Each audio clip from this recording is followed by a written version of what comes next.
Hello दोस्तों, मैं हूं हनी शर्मा और आप देख रहे हैं इंडिया डिफेंस बात, जिसमें हम लेके आते हैं देश और दुनिया के डिफेंस से रिलेटेड बड़ी खबरें। तो चलिए जान लेते हैं। इंडिया ने कश्मीर में मकबूजा कश्मीर के हवाले से जो 5 अगस्त का इक़दाम किया था, जिसने उसकी खुसूसी हैसियत को ख़त्म किया था, क्या वो वापस हो सकता है?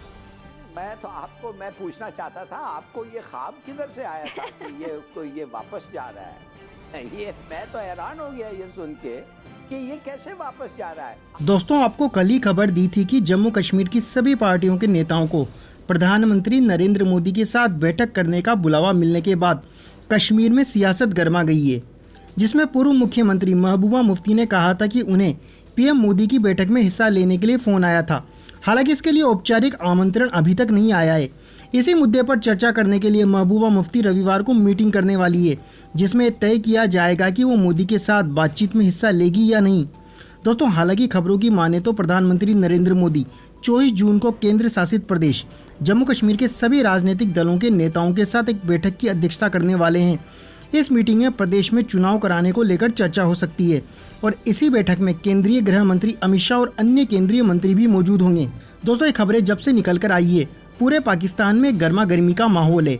अब पाकिस्तान को डर सता रहा है कि कहीं भारत जम्मू कश्मीर का फर्दर डिवीजन ना कर दे। सामने आई है कि 24 जून को नरेंद्र मोदी की जानिब से एक ऑल पार्टीज कॉन्फ्रेंस बुलाई गई है, जिसमें मकबूजा कश्मीर के हवाले से खास तौर पर गुफ्तगू होगी। तरफ तो प्रैक्टिकल इकदाम हो रहे हैं कि एक के बाद यके दीगरे वो तीसरा चौथा कदम उठा रहे हैं, प्रैक्टिकल कदम उठा रहे हैं। और हम भागे फिर रहे हैं मोहल्लों में कि जी ये देखो हमारे साथ क्या कर रहे हैं, वो देखो हमारे साथ क्या कर रहे हैं। कि इंडिया ने कश्मीर में मकबूजा कश्मीर के हवाले से जो 5 अगस्त का इक़दाम किया था, जिसने उसकी खुसूसी हैसियत को ख़त्म किया था, क्या वो वापस हो सकता है?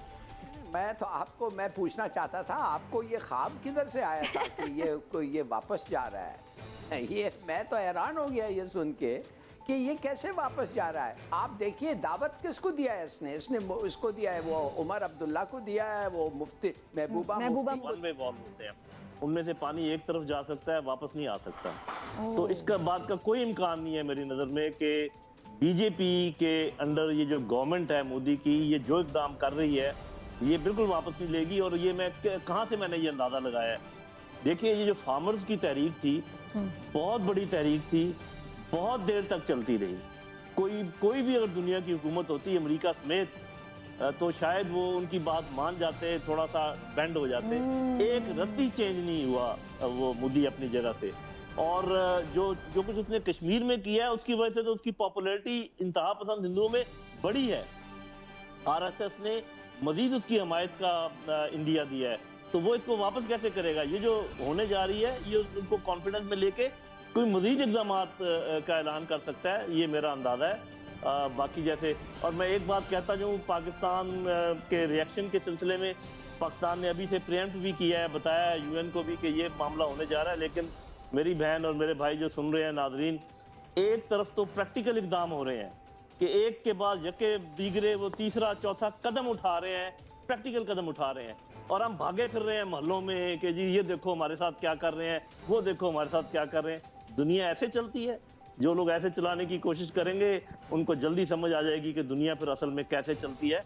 अगर आपने भारत से कोई काम रुकवाना है तो आपको फिर पता होना चाहिए कि कैसे रुकेगा, वो आपके साथ क्या कर रहे हैं, कुलभूषण इधर क्या कर रहा था, आए दिन जो हमले हो रहे हैं वो कौन करवा रहा है, वो प्रैक्टिकली आपको भी दबाया हुआ इधर से आपके बहन भाइयों को सुबह शाम उन्होंने दबा रखा है। आप भागे फिर रहे हैं कभी उधर और कभी उधर, और सोच रहे हैं कि उसका एक रिएक्शन होगा और आप भारत को काबू कर लेंगे, ये कोई ऐसी बात हो जाएगी।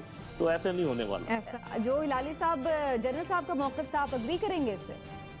मैं पूछना चाहता था, आपको ये ख्वाब किधर से आया था कि ये वापस जा रहा है? मैं तो हैरान हो गया ये सुन के कि ये कैसे वापस जा रहा है। आप देखिए, दावत किसको दिया है इसने इसको दिया है, वो उमर अब्दुल्ला को दिया है, वो मुफ्ती महबूबा मुफ्ती को दिया है। और एक दिन पहले उनसे उनकी अपनी गाड़ियां और घर जो एज चीफ मिनिस्टर वो एंटाइटल थे, वो उसका वापस ले दिया है।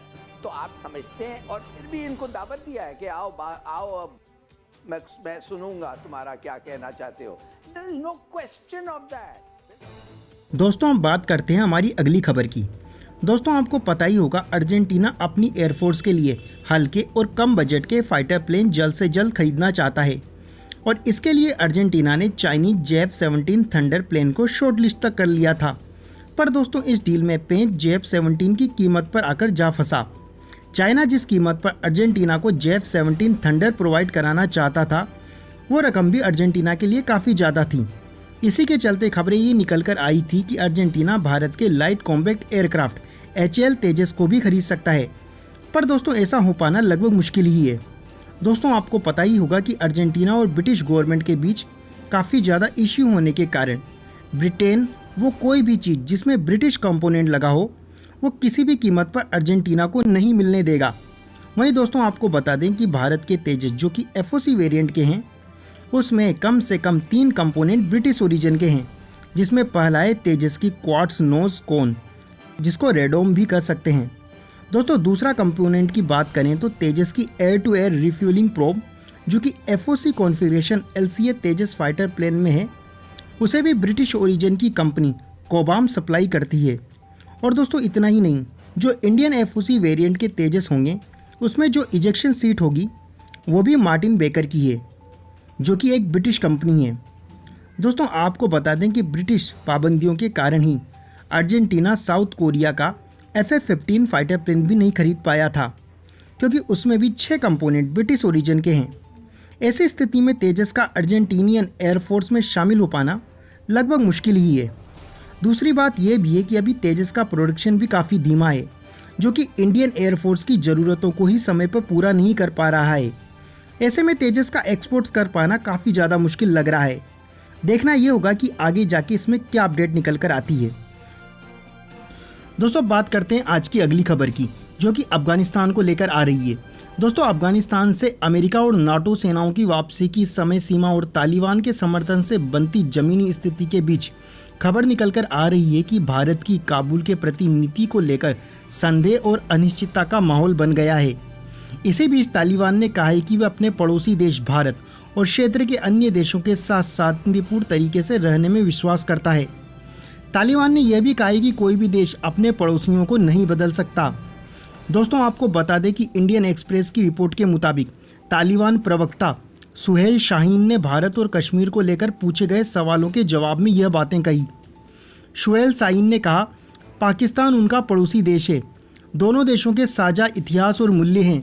भारत भी एक क्षेत्रीय देश है, कोई भी देश अपने पड़ोसी या अपने क्षेत्र को नहीं बदल सकता।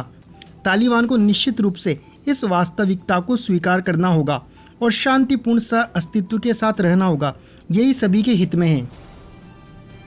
सुहेल ने तालिबान को एक राष्ट्रवादी इस्लामिक ताकत करार दिया, जिसका लक्ष्य अफगानिस्तान की सरजमी को विदेशी कब्जे से मुक्त कराना और वहां पर एक इस्लामिक सरकार की स्थापना करना है। इससे पहले ऐसी खबर निकल कर आई थी कि भारत अधिकारियों ने तालिबान के कुछ धड़े से संपर्क स्थापित करने की कोशिश की है। इसमें मुल्ला बरादर भी शामिल है। हालांकि भारत को पहले अफगानिस्तान की शांति प्रक्रिया से बाहर कर दिया गया था। पाकिस्तान ने शांति की स्थापना में मध्यस्थ की भूमिका निभाई और अगले चरण में तालिबान और अफगानिस्तान सरकार के प्रतिनिधियों को बातचीत के लिए एक साथ लाया गया। दोस्तों आपको बता दें कि पिछले 2 दशक में भारत ने अफगानिस्तान को $3 अरब के विकास सहायता दी है, जिससे भारत का असर अफगानिस्तान में काफ़ी बढ़ गया है। इसी वजह से पाकिस्तान काफ़ी चिढ़ भी रहा है। हालांकि अब भारत की भविष्य की भूमिका अनिश्चितता से घिर गई है, वह भी तब जब अगर तालिबान अफगानिस्तान में ताकतवर शक्ति के रूप में उभरता है और अफगानिस्तान की सत्ता में तालिबान की हिस्सेदारी बढ़ जाती है। तो दोस्तों उम्मीद करते हैं आपको ये वीडियो पसंद आया होगा। अगर यह वीडियो पसंद आया तो प्लीज़ वीडियो को लाइक करें और इस तरह के और वीडियो देखने के लिए हमारा चैनल सब्सक्राइब करें। तब तक के लिए जय हिंद, जय भारत।